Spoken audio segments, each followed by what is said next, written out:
Picture this, a 3-truck wash job booked for Monday, materials ordered, crew scheduled, then the customer pushes payment and the trucks sit. You still pay wages and fuel. That's the leak we're fixing today. Welcome to the Veteran Entrepreneur Network. I'm Cameron Burrell, Army Engineer Veteran and Fleet Services Operator. Stick with me for 10 minutes and I'll give you a tactical playbook you can implement this week to stop cash from leaking out of your business. Here's the idea. Payment timing architecture.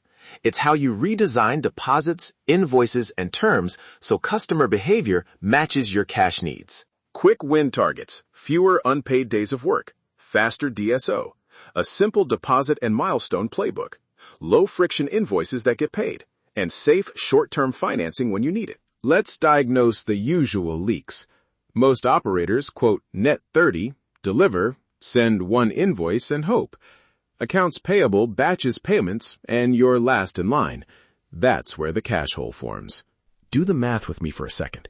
If a job costs you $5,000 to deliver and you wait 30 to 45 days to get paid, you've just financed payroll, fuel, and overhead out of your pocket. Run 3 jobs like that, and you're funding the business with your personal cash. That's not scaling, it's survival. So, start with the front door, deposits and retainers. Look, shift your default. For one-off jobs, require a deposit that covers immediate out-of-pocket costs. This isn't a cash grab, it's risk alignment. When a customer pays a deposit, they value your slot more, and you get breathing room to execute. On longer jobs, break the work into milestones. Mobilization, midpoint, final acceptance. Tie each payment to a clear trigger. Keep it simple. Photos, a signed checklist, or a short acceptance email.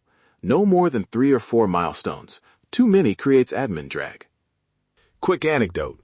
I had a client who stopped a 2-week delay with a simple 25% deposit. They paid the deposit, the vendor shipped. The crew showed. No gap, no scramble. Small change, immediate impact.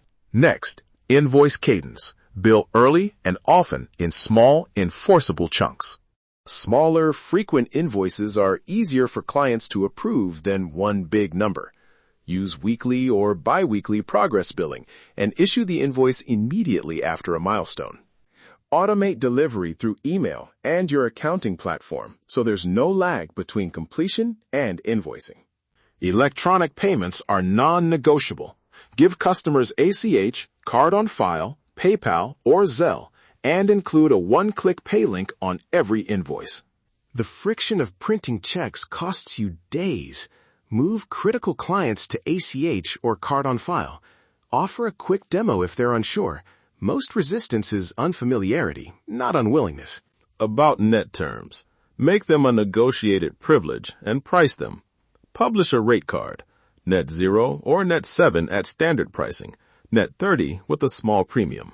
Offer a 1 to 2% early pay discount for payment within 7 days. Use late fees sparingly but clearly, a fixed fee or a 1% weekly charge after 30 days, spelled out in the agreement. When cash is tight, use financing as a bridge, not a habit. Factoring helps on predictable receivables, but compare the fee to the cost of delayed work. Progress draws or escrow tied to milestones are often cheaper. Keep financing selective. Use it for scaling windows or payroll smoothing, and always preserve a margin buffer in your pricing to cover fees. Contracts and onboarding matter as much as the terms. Simple language beats legalese, always. Add a payment schedule table, deposit amount, acceptable methods, late fee rules, and an acceptance step.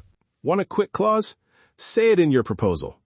Client agrees to pay a 25% deposit at booking.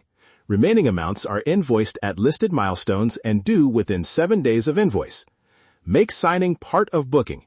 No signature, no slot. Collections doesn't need drama. Send a reminder 3 days before due, another on the due date, and call on day 8 if unpaid. Keep the tone professional and offer one-click payment options. If a client is habitually late, move them to card on file or require full payment up front for future work. Protect the business by protecting your cash. All right, 5 steps you can do this week. 1. Update quotes and website to require deposits for new jobs. 2. Add a simple milestone schedule to your proposals. 3. Enable ACH and card payments with one-click links. 4. Publish terms with an early pay discount and a late fee. 5. Automate reminders and adopt a one-week follow-up call cadence for overdue invoices. Sizing rules of thumb. Under $10,000, aim 20 to 30% upfront. Above that, 10 to 20% mobilization plus a first-week retainer. For recurring services, a monthly retainer equal to 1 week's revenue smooths timing swings.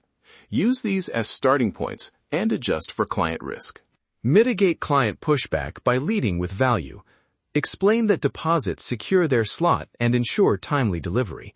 For long-time clients, phase changes in.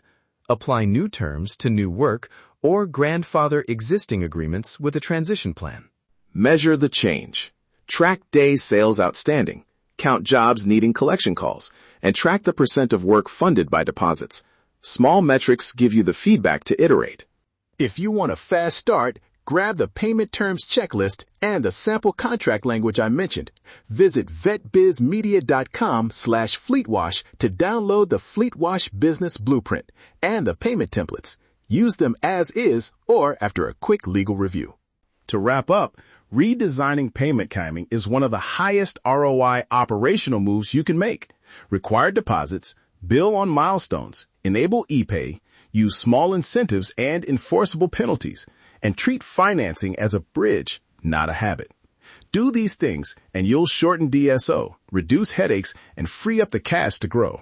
If this helped, subscribe to the Veteran Entrepreneur Network. Leave a review and share it with another entrepreneur, veteran, owner-operator, or small business professional. Grab the templates at vetbizmedia.com/fleetwash. Keep building, keep learning, keep moving forward. We'll see you on the next episode.